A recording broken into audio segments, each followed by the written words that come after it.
Hi students. As we continue to establish background knowledge about Animal Farm, we need to discuss allegories and the Russian Revolution. So let's go through this brief slideshow to help ensure your understanding.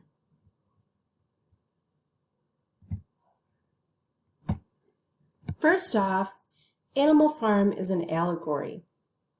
And an allegory is really just a story in which the characters and events stand for something other than what they stand for within the story. So besides themselves.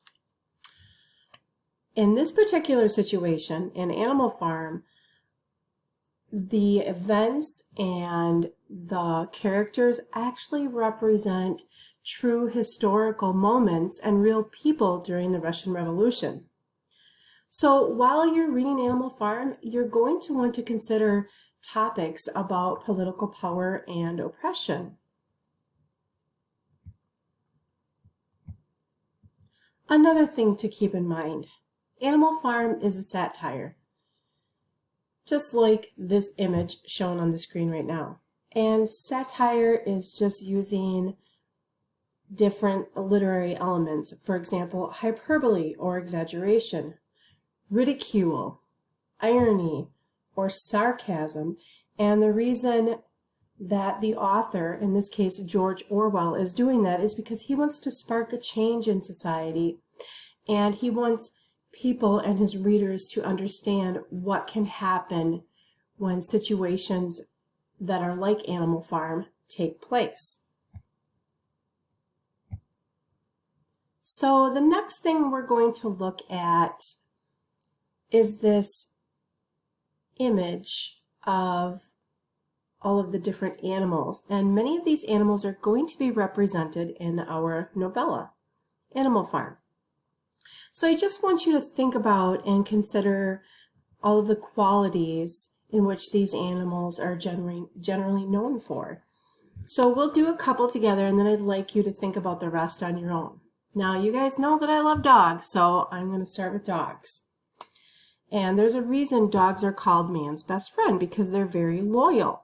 So if I were to think about the characteristics or qualities of a dog, I would definitely have loyalty written down in this little area here for dog. I'm also looking at the fox up above. And when I think about a fox, I feel like they symbolize cleverness, and they're sly. There's a reason why we have the expression sly fox. And it makes me think about that story that I heard when I was younger, and perhaps you heard it too, about the little gingerbread boy. And the moment he's pulled out of the oven, he jumps off the cookie sheet and he says, "Run, run as fast as you can. You can't catch me. I'm the gingerbread man." And he runs out the door, and the farmer's wife is watching him run out the door, and he meets this large body of water, and he can't cross the water. However, there's a fox that he meets, and the fox says, "Well, hop on my back, little gingerbread boy. I'll take you across the body of water." And as they're going through this body of water, it's becoming deeper, and the gingerbread boy is becoming worried about it. So the fox says, "Well, climb up onto my neck, and the water won't touch you." So he climbs up onto his neck, and then the water's becoming deeper. So the fox says, climb up onto my head." And of course, the little gingerbread boy climbs up onto his head. Finally, the water's so deep that the fox encourages the little gingerbread boy to climb onto his nose, the very tip of his nose, and then snap, the fox eats him. So again, an example of the fox being very sly, smart, and cunning. Let's do one more. Let's look at the owl. Generally, owls are thought of as having wisdom, imparting wisdom, or being very wise. You might think of the owl from Winnie the Pooh, or you might think of the owl that is Harry Potter's pet in any of those books, or maybe you saw the movies. So as we encounter some of these animals in our novella, I'd like you to think about the different qualities of these animals. Now, for the last part of this very brief informational slideshow, I want to read the Russian Revolution piece to you. It's not very long, and if you note on the right-hand side here, you're going to see some questions. So at any point in time, you can stop this recording, take a look at the questions, answer them. But before I start reading, I do want to talk about number 1 and number 2. So number 1, if you're familiar with the book from middle school, The Giver, that was based on a dystopian society. So it's an imaginary place where everything is really awful and bad. Okay? Or perhaps you've read the books or watched the movie Hunger Games. Same thing. And then, of course, for number 2, what is a novella?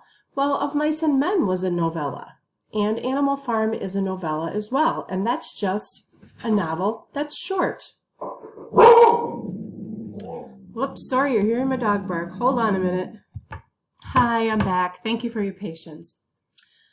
So I want to read this to you, and then when I'm done reading, know that the slideshow is in the module, and there's another slide that I'm not going to go through, but if you go to it, you can click on a video, and you'll also see an infographic, some information about the differences among capitalism, communism, and socialism. And again, there's a video there for you to watch to help with your understanding. So, the Russian Revolution. Animal Farm is an allegory about the Russian Revolution of 1917, in which the Russian Tsar, Nicholas II, was overthrown and the world's first communist regime was established. In his dystopian novella, Orwell creates fictional characters who happen to be cleverly disguised as animals, who represent the actual people surrounding the events of the Russian Revolution. In the mid-1800s, the capitalist system in Europe was thriving, unfortunately, at the expense of its people. Workers of all ages, including children, since there were no labor laws against it, toiled 14 to 16 hours a day for meager wages in unsafe conditions.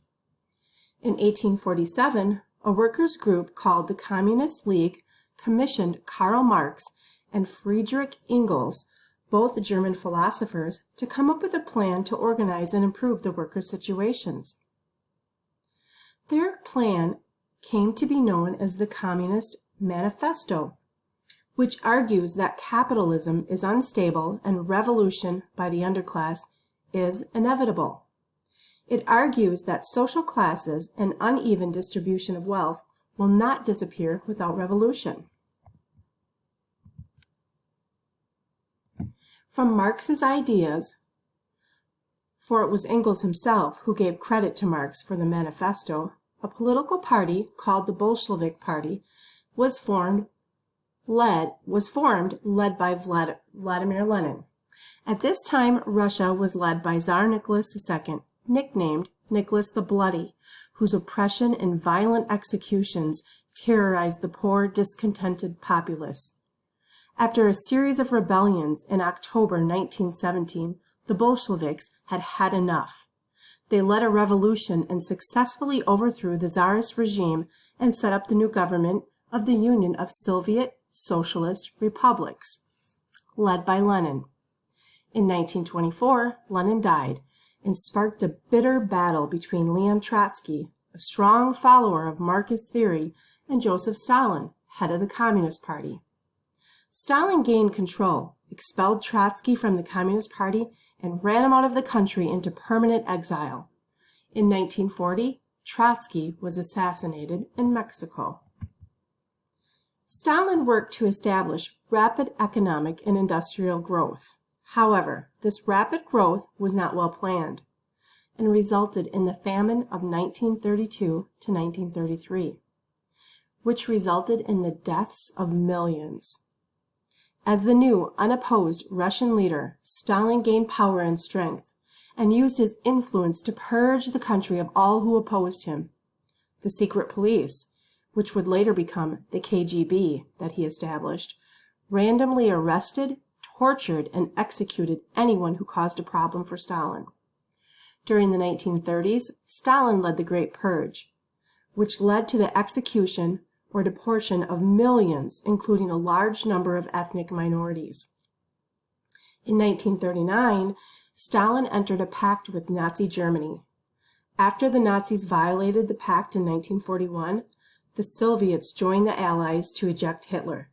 This totalitarian regime dispelled freedom, forced labor, and caused general morose, and would remain such under Stalin's control until his death in 1953. The USSR was officially dissolved in 1991.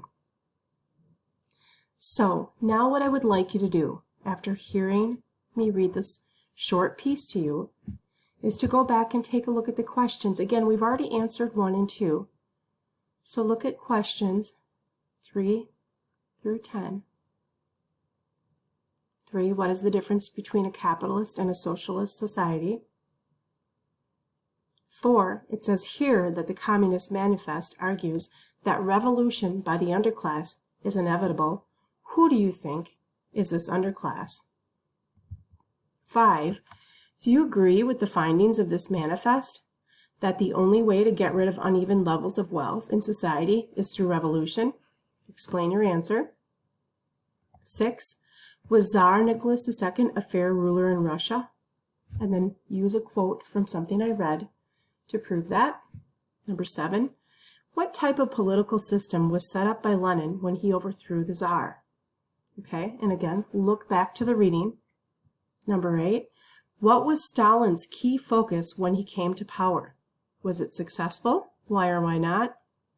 Number 9, in your opinion, was Stalin a fair leader? Why or why not? And number 10, did Stalin adhere to the principles of communism for which he claimed to stand? Explain your answer. Okay, so you're going to look through and answer those questions. Answer them to yourself in your mind. Okay, just make sure you have a good understanding of this.